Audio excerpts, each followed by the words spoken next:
인사는 이러한 유민의 어떤 이 관계를 실행하는데 관련해서 사람과 관련된 모든 일들 이거를 그냥 흔히 이야기하는 인사 관리 이렇게 합니다.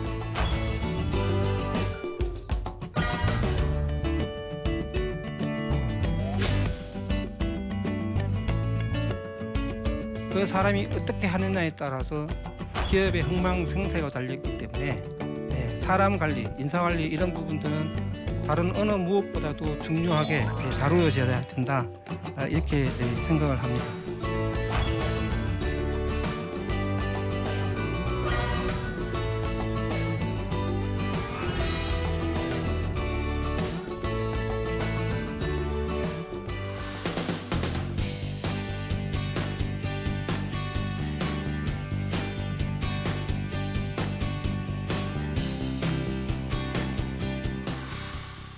어떤 그 취업 포털 회사에서 그 취준생들한테 이렇게 물어봤는데 취업을 준비하면서 가장 어려운 게 뭐냐 이런 부분을 한번 서베이를 했는데 거기에서 취준생들이 이야기했던 그 어려움 중에 하나가 회사 안에서 어떤 일들이 있고 그 일들의 내용이 무엇인지 이런 부분들을 사실은 좀 아는 게 굉장히 좀 힘들었다 이런 이야기를 많이 합니다. 그래서 뭐 저도 이렇게 그 취업 준비생들 만나 보면 회사는 뭐 나름대로 이렇게 인터넷이라든지 이런 걸 통해서 정보를 얻을 수가 있는데 그 지원하는 분야, 직무 이런 부분에 대해서는 조금은 좀 구체적으로 정보를 얻기가 매우 힘들다. 이제 그렇게 이야기를 하는 그 준비생들을 많이 봤고요. 실제 뭐 그 잡코리아나 이런 쪽에서 그 직무 관련된 어떤 자료들 이런 부분들이 있는데 이제 저는 뭐 기업에서 오랫동안 그 인사관리하면서 직무 관리를 해왔는데 제가 보는 그 관점에서 보면 내용들이 조금 그렇게 좀 부실해요. 부실하고 실제로 그 기업에서 벌어지고 있는 각 그 어떤 분야의 직무를 일목요연하게 체계적으로 이렇게 그 설명하는 데는 조금은 좀 미흡한 부분들이 있다 이런 부분들을 많이 느낍니다. 그리고 뭐 실제 그 회사를 다니는 사람들 같은 경우에도 잘 몰라요. 뭐 그 맨날 자기가 뭐 아침에 가서 이렇게 하는 일, 자기 부서, 그 다음에 자기 부서하고 관련이 되어 있는 이런 쪽의 일들은 아는데 뭐 다른 청에서 다른 부서가 무슨 일 하는지 그런 부분들은 회사를 다녀도 잘 모릅니다. 잘 모르고 뭐 이 인력 관리 같은 경우에는 이제 매년 이제 그 사업 계획에 따라서 그 조직 개편하고 그에 따라서 또 업무 분장 조정하고 사람 재배치하고 뭐 이제 그런 거를 매년 이제 하다 보니까 이제 그 조직 그다음에 업무 그다음에 뭐 직무 이런 부분들을 체계화하고 그런 부분들을 갖다가 매년 계속 다루다 보니까 이제 이 업무, 직무 이런 부분에 대해서 알지 그렇지 않으면 뭐 회사 다니는 사람도 사실은 잘 모르는 게 태반입니다. 그래서 그 뭐 이제 본론으로 들어가면 뭐 기업, 그다음에 사람 일 뭐 이런 내용들인데 그 우리가 뭐 저희는 고등학교 때 배웠어요. 경제 주체, 삼주체 그래가지고 뭐 정부, 그다음에 이제 가계, 기업. 그래서 기업은 생산을 담당한다. 가계는 소비를 담당한다. 뭐 이런 쪽으로 해서 경제 주체가 세 가지가 있는데 기업은 그 중에서 생산을 담당하는 어떤 사회적 조직이다. 이렇게 지금 정의를 할 수가 있고요. 기업의 본질은 가치 창출에 있다. 근데 가치는 뭐냐? 결국에는 인간 어떤 생활의 질을 그 향상시키는데 필요한 재화나 용역을 말한다 이렇게 얘기하는 거고 그러한 기업에서 가치 창출 활동의 가장 기본이 되는 네 가지의 영역이 있는데 그 부분이 돈, 그다음에 사람, 그다음에 생산, 영업 뭐 이렇게 네 개의 부분으로 이야기할 수 있다. 그런 내용입니다. 그래서 뭐 그 기업이 활동하는데 뭐 경영학에서는 뭐 생산의 3요소, 뭐 경영의 3M 이런 거 이야기하지만 결국에는 제일 중요한 거는 사람이더라. 그래서 이 가치 창출의 원천은 사람이고 그 사람들이 정신적으로 육체적으로 어떻게 노력하느냐에 따라서 회사의 어떤 성패가 흥망성쇠가 결정되더라 이런 쪽을 이야기하는 부분들입니다. 그래서 기업의 그 본질은 이제 가치 창출이라 그랬는데 이 기업 활동에서 부가가치가 창출되는 과정을 소위 말하는 이제 밸류 체인이라고 이야기합니다.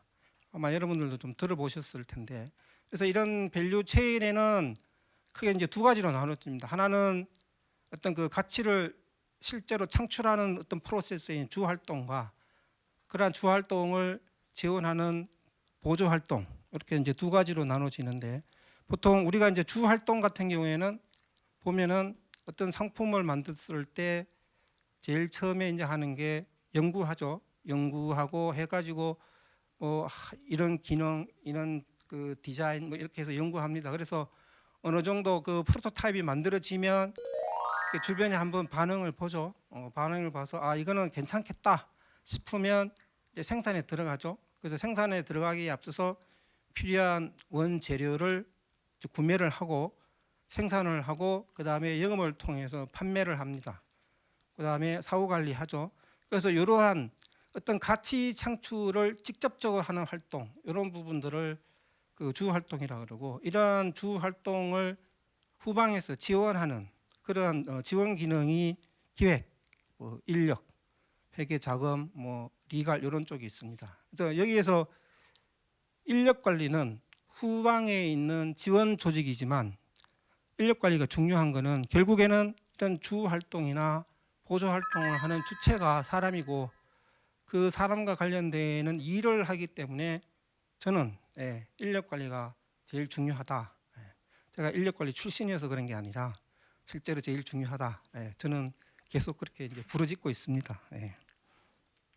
그래서 인사관리 이제 본론으로 다시 한번 들어가 보면 그 용어가 이거 인사관리, 인력관리, 인적 자원관리 이런 쪽의 용어들이 좀 이렇게 나옵니다. 근데 지금 아마 여러분들은 인적 자원관리, 인사관리의 차이가 뭐냐 이런 것들은 당시 여기에서는 별로 중요하지 않으니까 그냥 인사관리로 그냥 통칭을 하겠습니다. 통칭을 합니다. 그래서 기업은 조직입니다.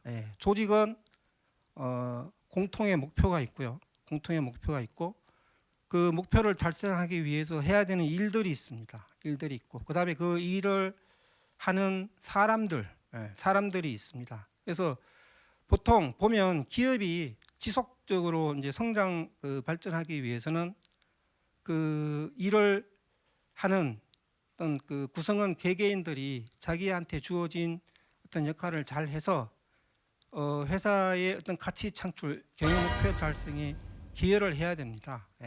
그래서 그렇게 해서 기여를 할 때 회사도 성장하고 본인도 성장하는 이러한 쪽의 구조. 그래서 개인의 성장과 어떤 회사의 성장이 서로 윈윈으로 이루어지는 이러한 구조, 그러한 조직이 형성이 돼야 됩니다.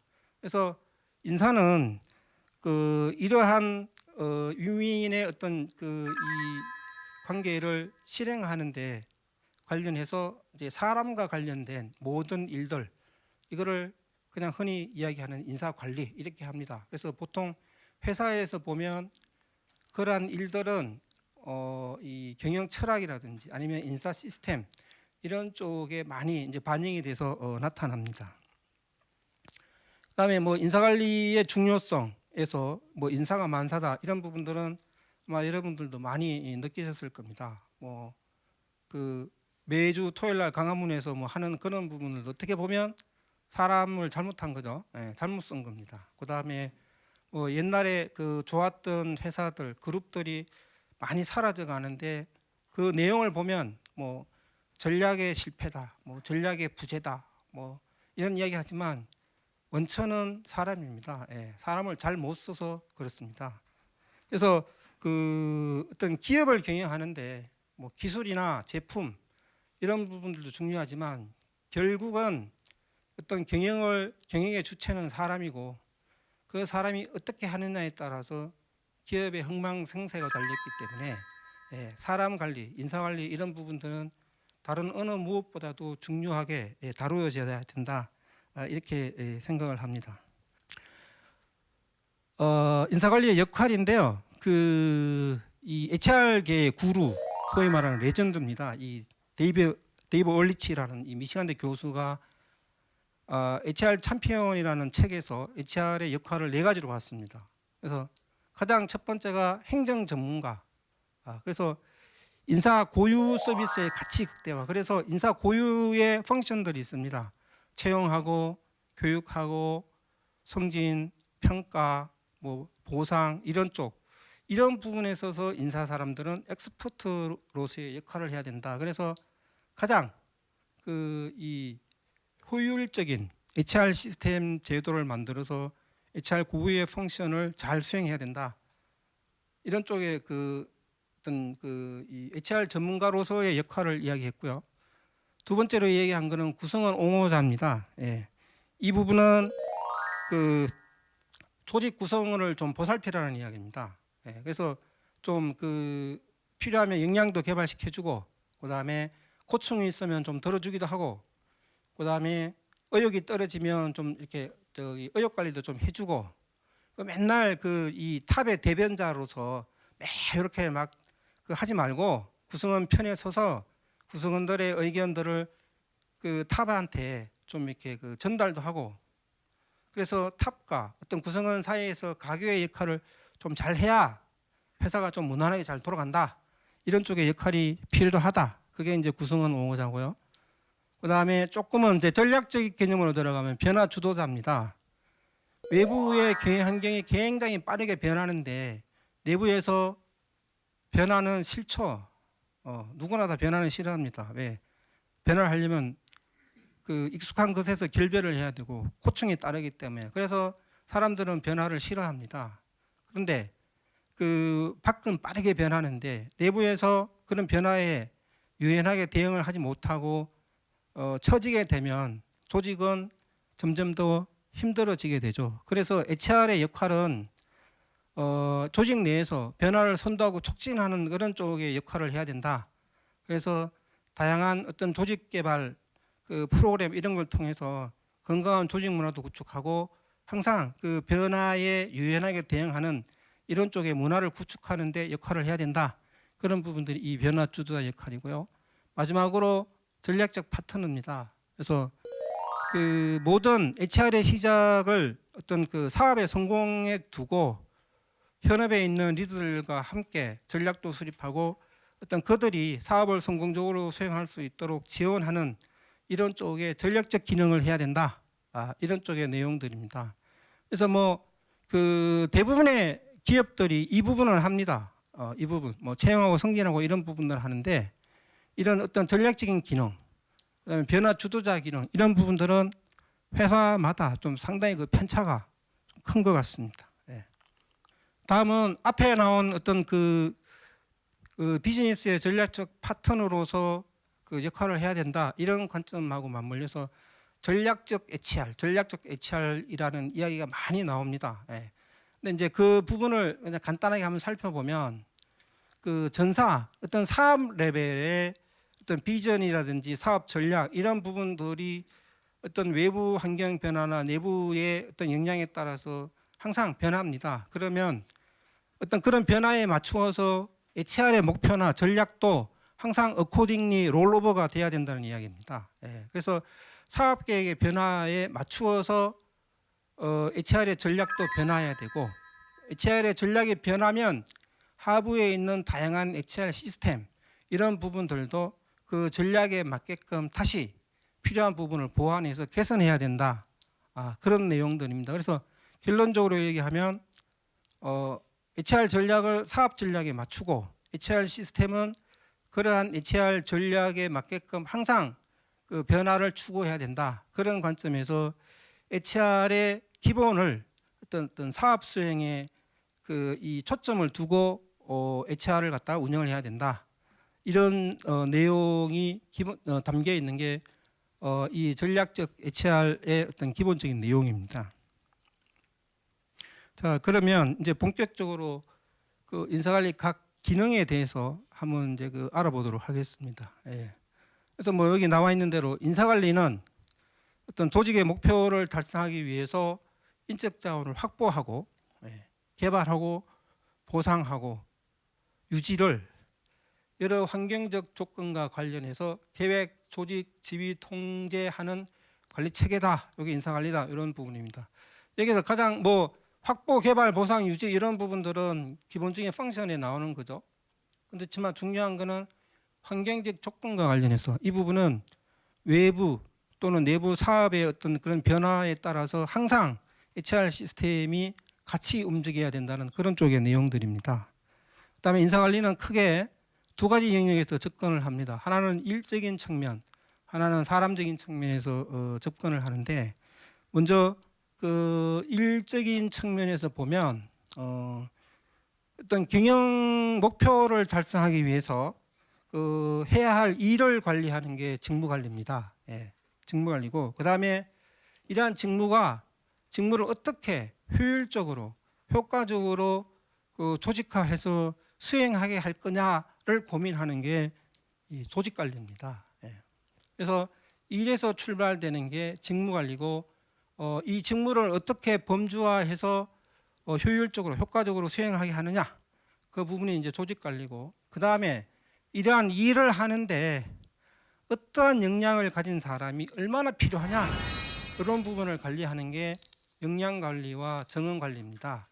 예. 그래서 어떠한 역량을 가진 사람이 얼마나 필요하냐에 따라서 제일 먼저 들어가는 게 채용이 들어갑니다. 예, 채용 들어가죠. 예, 그 다음에 교육시킵니다. 예, 교육시키고 그 다음에 승진, 이동도 시키고 이러한 것을 평가하죠. 예, 평가해서 보상합니다. 예, 보상하고 그 다음에 보면 일하는데 좀 미흡한 게 있다. 그러면 다시 그 미흡한 부분은 인력 개발을 통해서 보완시키고 또 잘하는 사람은 승진시키고 아주 못하고 문제가 있다 그러면 퇴직시킵니다. 예, 퇴직시키고 기타 복무관리 그다음에 뭐 상벌관리 그다음에 노조가 있으면 노사관리 이런 거 하죠. 예.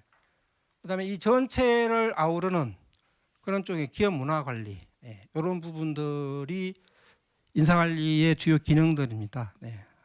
그래서 이런 부분들을 중심으로 지금부터 이제 하나하나 좀 살펴보도록 그렇게 하겠습니다. 먼저 그 가장 기본이 되는 직무관리입니다.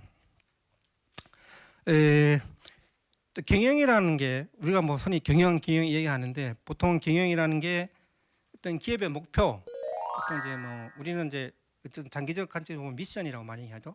어떤 기업의 목표를 달성하기 위해서 해야 되는 일들이 있습니다. 해야 되는 일. 하는 일이 있는데 그 일을 하는데 적합한 사람들을 채용을 해서 일을 할당을 하고 수행을 하게 해서 어떤 성과를 창출하는 일련의 활동을 경영이라고 이야기합니다. 근데 여기에서 우리가 이제 해야 되는 부분이 해야 되는 일이 있습니다. 그게 이 직무관리 어떤 이 이론에 따르면 가장 기본이 되는 게 여기서는 과업이라고 합니다. 과업, 태스크. 그래서 그 어떤 특정한 목표를 위해 수행되는 작업 활동, 우리가 흔히 얘기하는 일이다. 일은 뭐 그러면은 과업만 일이냐 꼭 그런 거는 아닌데 이거 전체가 다 일이죠. 일일 수는 있는데 가장 일의 최소 단위, 기본이 되는 단위가 이제 과업입니다. 그래서 우리가 뭐 그런 거 있죠. 대졸 신입사원 채용, 하반기 대졸 신입사원 채용, 이게 과업입니다. 과업. 그 대졸 신입사원 채용을 하려고 그러면 제일 먼저 하는 게 리더 파악해야 되죠. 몇 명이 필요하냐. 리더 파악하고 그거에 따라서 채용 계획을 수립하고 그 다음에 서류 전형하고 면접 전형하고 이런 식으로 이제 가죠. 그 밑에 있는 부분이 프로세스입니다. 프로세스. 그래서 과업을 이루고 있는 게 소위 말해서 요소라고 하고요. 이런 부분들은 어떤 행동이나 절차 뭐 이런 부분들 이야기합니다.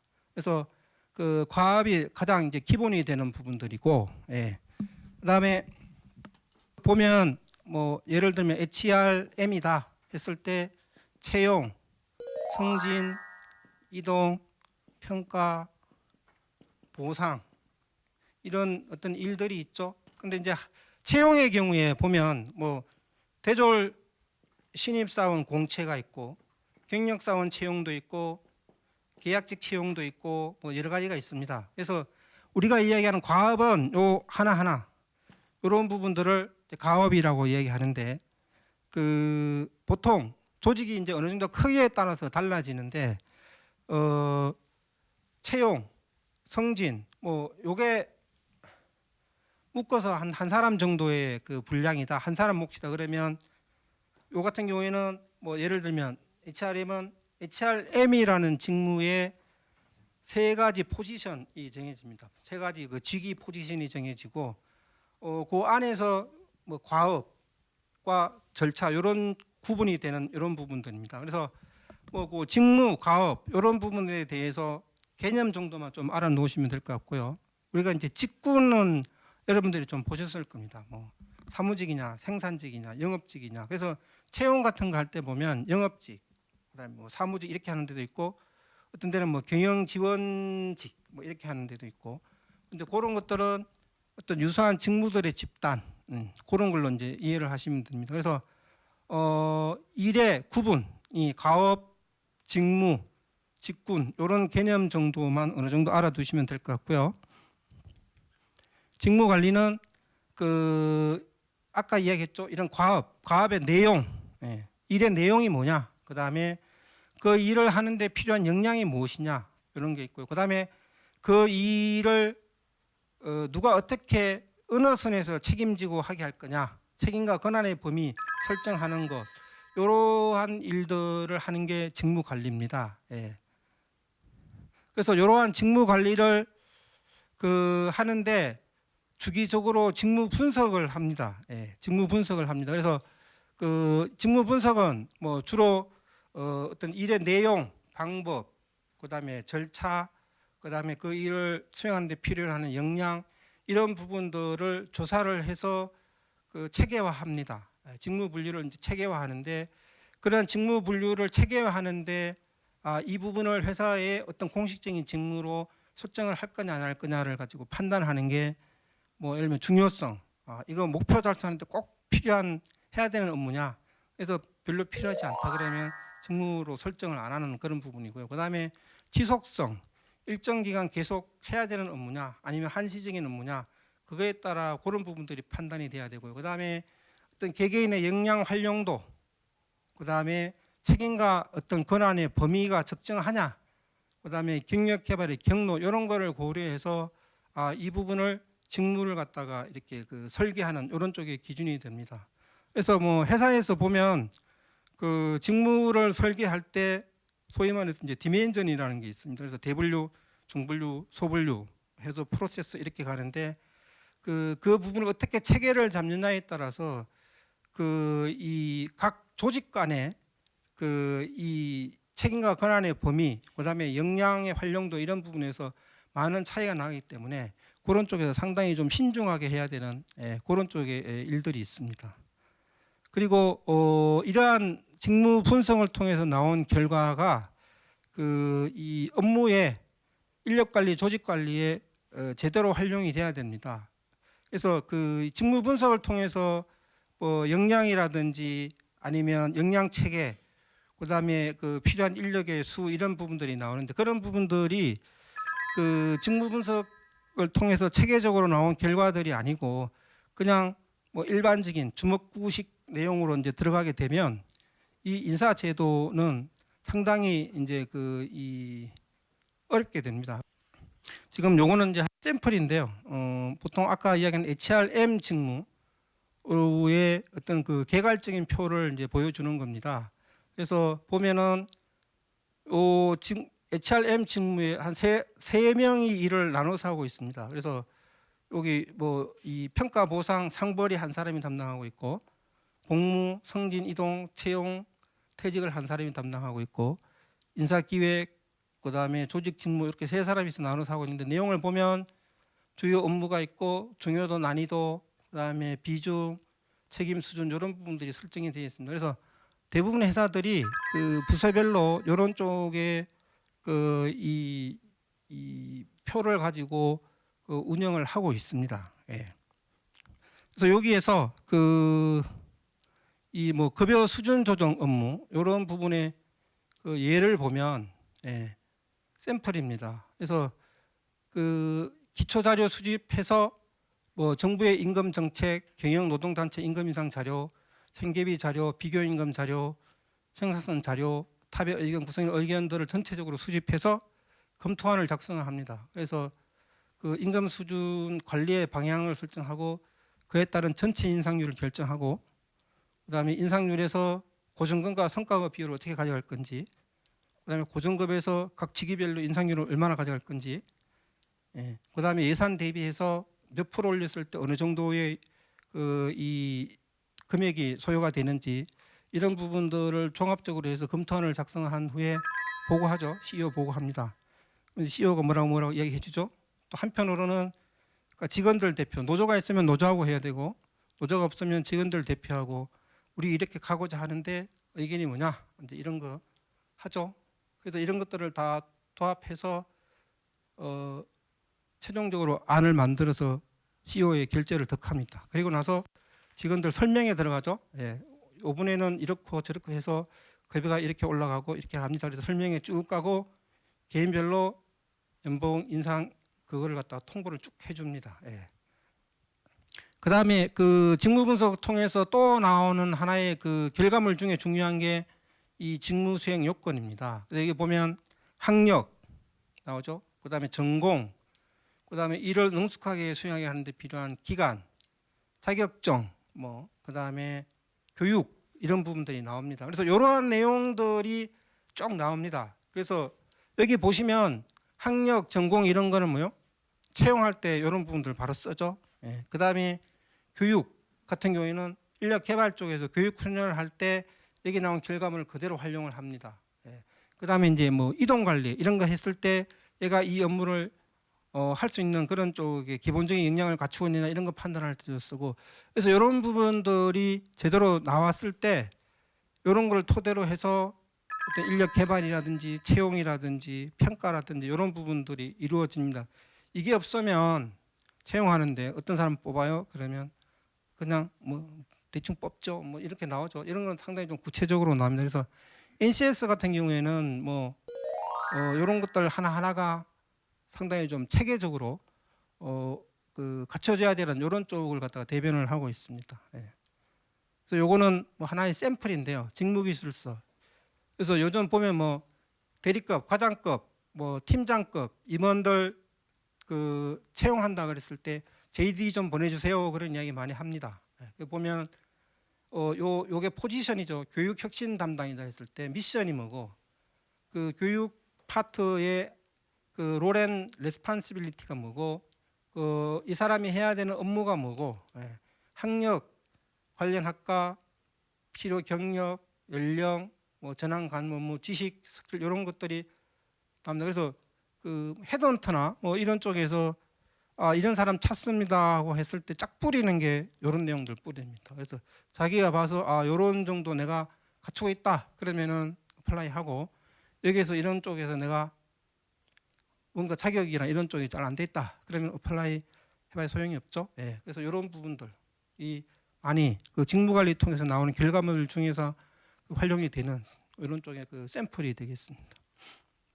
조직은 사업을 가장 효율적으로 효과적으로 수행될 수 있도록 짜야 됩니다. 예. 그래서 수평적으로는 그 조직을 직무를 어떻게 분화해서 그 시장에 가장 효과적으로 대응하게 할 거냐 그런 쪽에 포커싱을 해서 조직을 짜야 되고요. 그 다음에 수직적으로는 계층을 어떻게 분할해서 그 생산성을 높일 것인가 이런 부분들입니다. 보시면 뭐 일반적으로 전통적 조직 원리 한계와 대항해서 그냥 교과서에 나오는 겁니다. 기능 분업화, 표준화, 전문성, 계층화, 뭐 라인 스텝 분리, 상호 견제 원칙 이런 거 있는데 하다 보면 조직 구조는 계속 복잡해집니다. 왜? 사람 따라갑니다. 그 다음에 계층은 점점 만들어지고요. 그 다음에 간접 부분이 비대해집니다. 그래서 어느 날 순간 가보면 보통은 돈 버는 마케팅 부서가 한 70, 뒤에 지원부서 30 이런 정도의 인력 구성으로 되어 있어야 되는데 막 지원부서에서 보면 이런 것도 해야 돼요, 저런 것도 해야 돼요, 막 쟤들 못 믿어 이렇게 해가지고 막 하다 보면 나중에 가면 5대5로 됩니다. 5대5.